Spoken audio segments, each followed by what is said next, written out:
का राष्ट्रीय अध्यक्ष नवनीत शुक्ला माननीय कृष्ण जी संरक्षक जी के नेतृत्व में आज 6 अक्टूबर 2023 आगामी महीने में बीडीसी आक्रोश आंदोलन लखनऊ इको गार्डन में होना संभावित है, प्रस्तावित है, क्योंकि जो सरकार ने मुझे अधिकार दिए हैं वो धरातल पर लागू नहीं है। उसी के लिए बीडीसी आक्रोशित होकर लखनऊ में एक बहुत बड़ा जन आंदोलन करने जा रहा है, जनप्रतिनिधियों का आंदोलन होने जा रहा है। उसके लिए मैं आप मीडिया के माध्यम से पूरे उत्तर प्रदेश के बीडीसी भाइयों का आह्वान करने आई हूँ लखनऊ से चलकर कि सभी लोग ज़्यादा से ज़्यादा संख्या में पहुँचकर इस आंदोलन को सफल बनाएं। पंचायती राज व्यवस्था में क्या उल्लिखित है? क्या कांग्रेस सरकार की ये चूक है?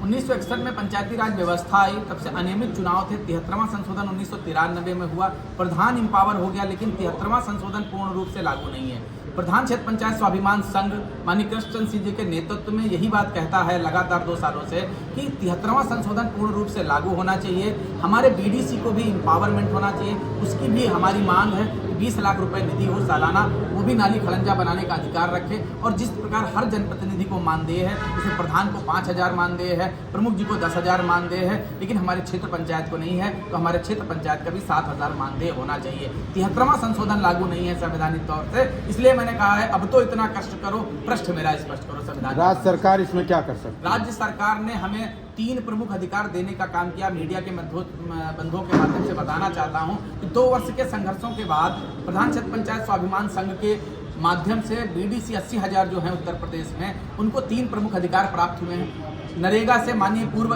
ग्राम विकास मंत्री मोती सिंह जी ने नरेगा से जोड़ने का काम किया, 6 बैठक 1,000 भत्ता किया और 3 लाख बीमा किया, लेकिन ये धरातल पर लागू नहीं है। इसीलिए यह धरातल पर लागू हो, प्रशासन इस बात को समझ नहीं रहा है, इसलिए प्रशासन लागू करे इसको। इसलिए बीडीसी आक्रोश आंदोलन है कि माननीय मुख्यमंत्री जी ने जो हमें अधिकार दिए हैं वो धरातल पर लागू हो, क्योंकि इससे माननीय मुख्यमंत्री जी की अवमानना हो रही है, लोकतंत्र की अवमानना है महोदय। आप अभी ये कहे हैं कि राजनीतिक हत्या हो रही है आपकी बीडीसी, आपके ही तो बीजेपी की सरकार है, राजनीतिक हत्या आपने बताया। जी देखिए, बीजेपी की सरकार ने पिछले 1993 से रेगुलर चुनाव हो रहे हैं, किसी सरकार ने बीडीसी की ओर ध्यान नहीं दिया।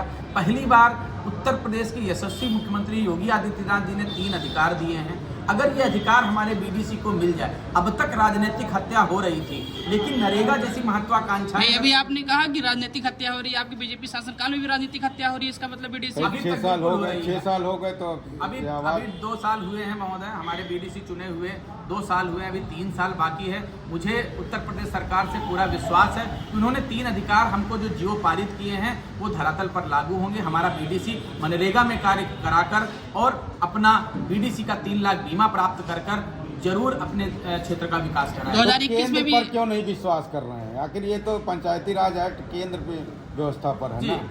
केंद्रीय व्यवस्था के तहत माननीय पंचायती राज मंत्री गिरिराज सिंह जी को भी हम लोगों ने पत्र के माध्यम से अपनी पीड़ा से अवगत कराया है, और केंद्र सरकार चूंकि इससे उसका भी पूरा रोल है, हमने वहां पर भी निवेदन लगातार किया है और सरकार का ध्यान अपनी तरफ केंद्रित करने में संगठन महोदय, ये 1961 से पंचायती राज व्यवस्था है, 1993 में ये 73वां संशोधन लागू हुआ है, तब से अब तक ध्यान नहीं दिया गया, लेकिन इस बार निश्चित तौर पर मुझे पूरी आशा है कि सरकार ध्यान देगी और बीडीसी पावर होगा। एक आखिरी सवाल, अभी आपने कहा कि 2020 में भी आपने आंदोलन किया, 21 में भी आंदोलन किया और 23 में भी आंदोलन करने जा रहे हैं, इन तीनों सालों में बीजेपी की सरकार थी। 2021 में हमारा संगठन 1 सितंबर 2021 से मैंने राष्ट्रीय अध्यक्ष का पद लिया। मैंने 6 अक्टूबर को 21 में किया, 7 जनवरी 22 में मैंने आंदोलन किया। उसके बदले माननीय उत्तर प्रदेश सरकार ने हमें 3 अधिकार देने का पहली बार कार्य किया। एक सेकंड, इम्पावरमेंट नहीं है,